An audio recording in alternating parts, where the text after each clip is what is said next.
A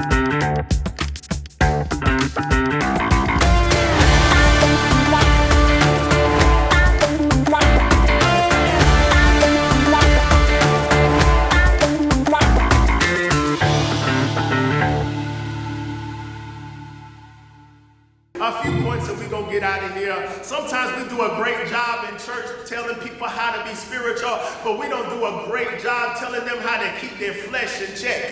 And we need to understand how to keep all of this together. That is what leads me to the first point, and that if you're trying to get it together, recognize you have limitations.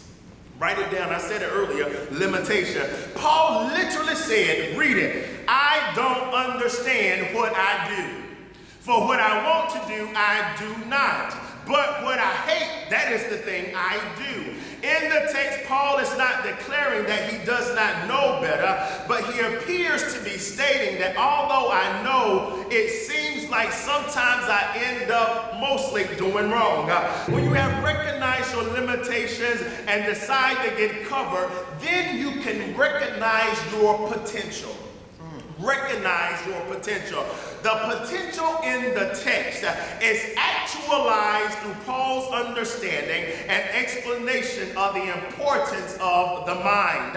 While he only mentions it at the end of the pericope, we come to the conclusion that the only way Paul is able to see his potential in the midst of his dilemma is because of the state of his mind. The mind is where the capacity is for us to interpret what we go through. And in this text, despite all the issues of the flesh, Paul states that his mind is a slave to God's law. When you know your limitations and you recognize your potential, then you can operate in your purpose. Oh, somebody remember that. That's how you can operate in your purpose.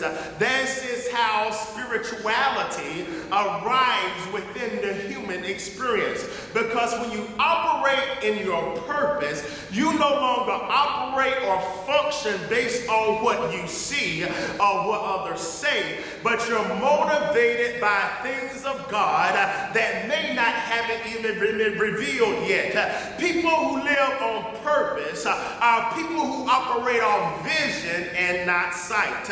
You see, when you operate strictly off what you see or what someone has presented, it leaves you with the proclivity, a possibility of being restricted by what has been proposed. That is how the Mosaic law became a burden and not a blessing.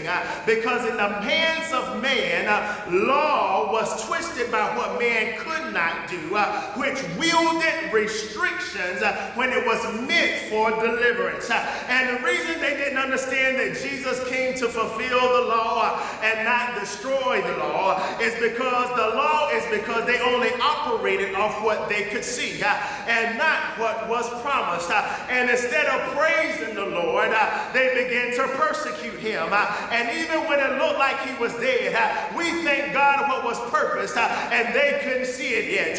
Paul says, thanks be to God through Jesus Christ our Lord. I don't know if you get it yet, but I'm glad we serve a Lord who came to the earth to live die on our behalf. Don't you know what Paul is talking about?